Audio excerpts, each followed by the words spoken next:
Mr. President. Senator from Vermont is recognized. Mr. President, there is a war going on in this country, and I'm not referring to the war in Iraq or the war in Afghanistan. I'm talking about a war being waged by some of the wealthiest and most powerful people in this country against the working families of the United States of America, against the disappearing and shrinking middle class of our country. The reality is that many of the nation's billionaires are on the warpath. They want more, more, more. Their greed has no end, and apparently there is very little concern for our country or for the people of this country if it gets in the way of the accumulation of more and more wealth and more power. Mr. President, in the year 2007, the top 1% of all income earners in the United States made 23.5% of all income. Top 1% earned 23.5% of all income, more than the entire bottom 50%. That's apparently not enough.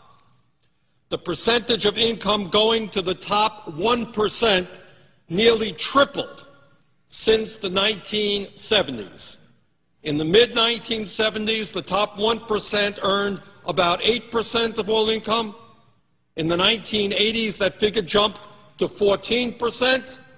In the late 1990s, that 1% earned about 19%. And today, as the middle class collapses, top 1% earns 23.5% of all income, more than the bottom 50%. Today, if you can believe it, the top 1/10 of 1% earns about 12 cents of every dollar earned in America. So we talk about a lot of things on the floor of the Senate, but somehow we forget to talk about the reality of who is winning in this economy and who is losing. And it is very clear to anyone who spends 2 minutes studying the issue that the people on top are doing extraordinarily well at the same time as the middle class is collapsing and poverty is increasing. Mr. President, if you can believe this, many people out there are angry. They're wondering what's happening to their own income, to their lives, to the lives of their kids. Since between 1980 and 2005, 80% of all new income created in this country went to the top 1%. 80% of all new income. And that's why people are wondering and asking, what's going on in my life? How come I'm working longer hours for lower wages? How come I'm worrying about whether my kids will have as good a standard of living as I've had?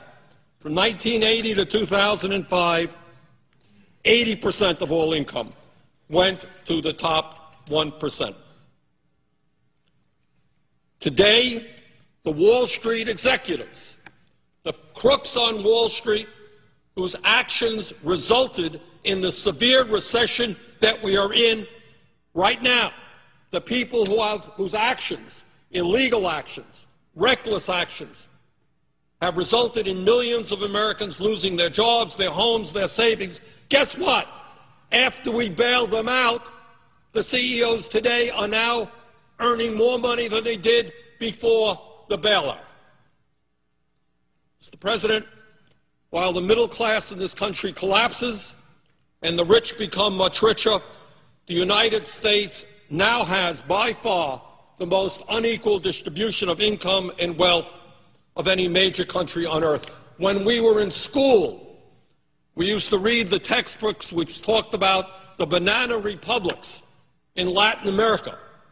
We used to read the books about countries in which a handful of people owned and controlled most of the wealth of those countries. Well, guess what? That's exactly what is happening in the United States today. Mr. President, the wealthiest people in this country, not all of them, by the way, not all of them. There are many wealthy people in this country who understand and are proud to be Americans, who understand that one of the things that's important is that all of us do well. But there are, on the other hand, many others whose apparently only concern is more and more wealth and more power for themselves. And this is an issue, this greed is an issue that we have got to deal with. Now, in the midst of all of this, growing income and wealth inequality in this country, we are now faced with the issue of what we do with the Bush tax cuts of 2001 and 2003. And if you can believe it, we have people here, many of my Republican colleagues, who tell us, oh, I am so concerned about our record-breaking deficit. I am terribly concerned about a $13.7 trillion national debt, terribly concerned about the debt that we're going to be leaving to our kids and our grandchildren. But wait a minute, it's very important that we give over a 10-year period $700 billion in tax breaks to the top 2%. Oh, yeah, we're concerned about the debt, we're concerned about the deficit, but we are more concerned that millionaires, people who earn at least $1 million a year or more, get on average $100,000 a year in tax breaks. So you got a $13.7 trillion national debt growing. You got growing income inequality, top 1% earning more income than the bottom 50%. But the highest priority of many of my Republican colleagues is to make sure that millionaires and billionaires get more tax breaks. I think that that is absurd. But it is not only income tax rates that we're dealing with. It is the estate tax as well. And let's be clear, while some of my friends want to eliminate completely the estate tax, which has been in existence in this country since 1916, let us be clear that every nickel of benefit, all of those benefits, will go to the top 0.3%.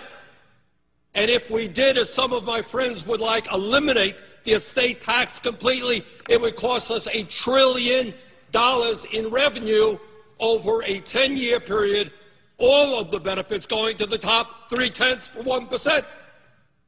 So I am sure that in a little while my friends are going to come down to the floor and say, we're very concerned about the deficit, we're very concerned about the national debt, but you know what we're more concerned about?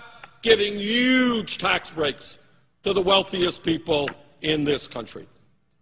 But, Mr. President, the tax issue is just one part of what some of our wealthy friends want to see happen in this country.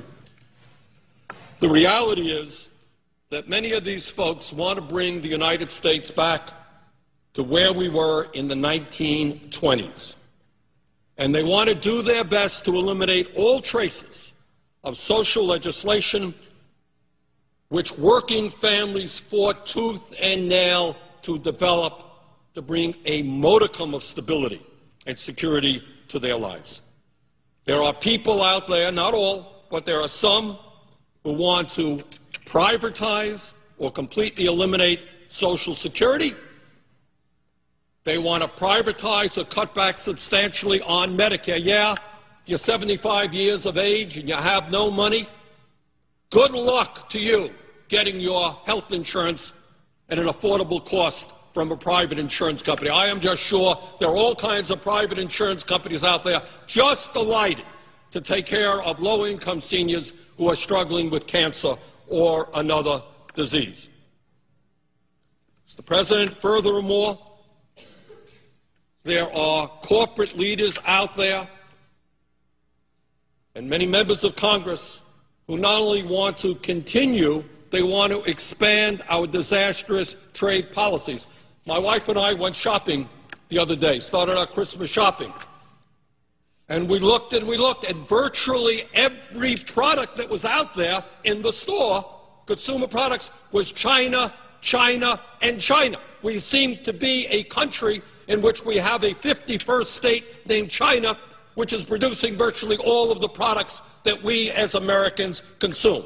Our trade policy has resulted in the loss of millions of good-paying jobs as large corporations and CEOs have said, why do I want to reinvest in America when I can go to countries where people are paid 50 cents, 75 cents an hour? That's what I'm going to do, to heck with the working people of this country.